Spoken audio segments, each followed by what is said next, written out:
We have two drugs marketed that are indicated for acute bacterial skin structure infections. One is dalbavancin, which is a new generation lipoglycopeptide, and the other drug is ceftaroline phosphomyl, or Tefloro, which is a cephalosporin derivative. So we've got drugs from two different classes looking at a common market segment. So how do we differentiate them?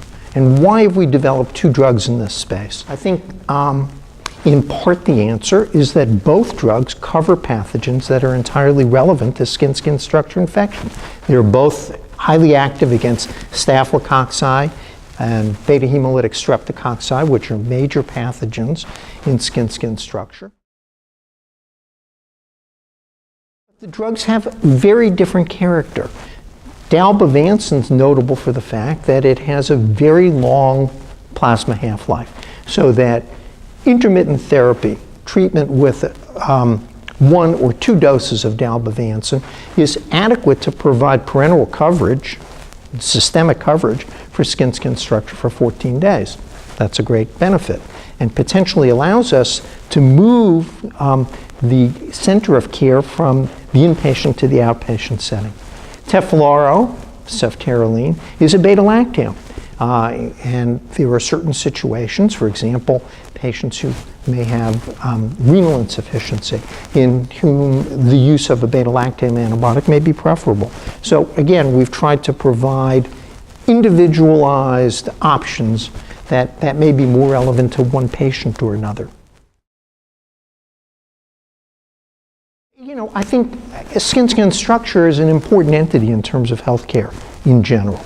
It remains a major driver of visits to the emergency room, a major driver of hospitalization, certainly in the United States, and one of the primary drivers for antibiotic utilization.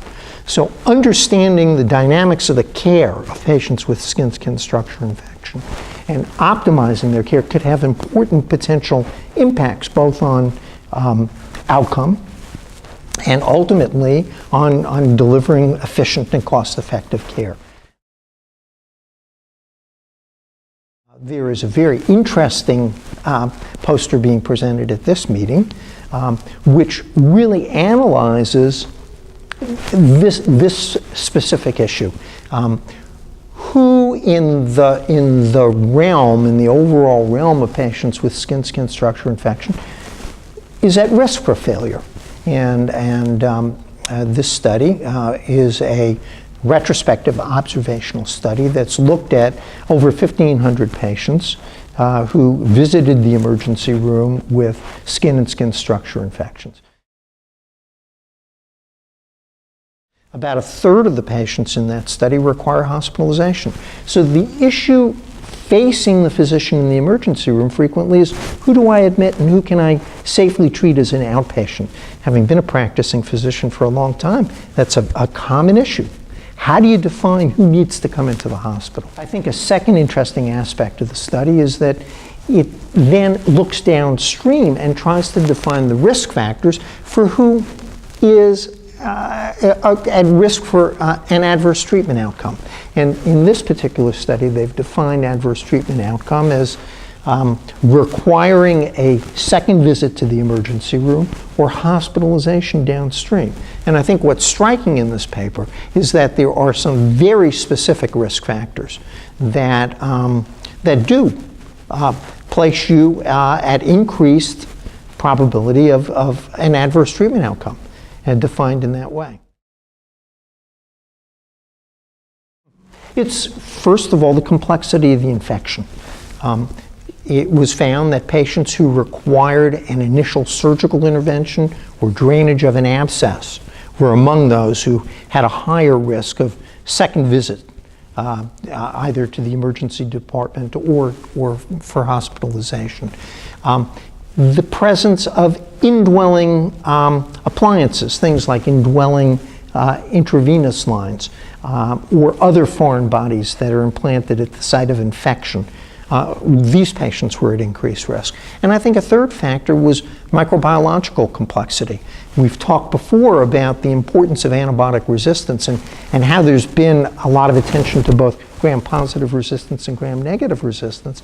And in this study, patients who had methicillin-resistant Staph aureus or a gram-negative component to their infection were also at increased risk of requiring repeat visits.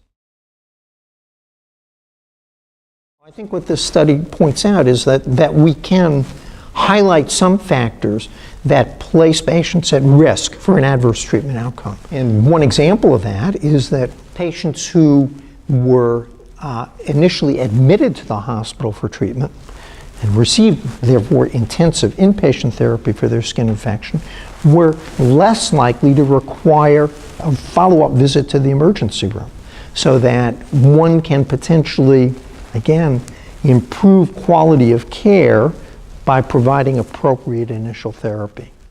So I think this particular study does help us target who requires that kind of more aggressive initial therapy.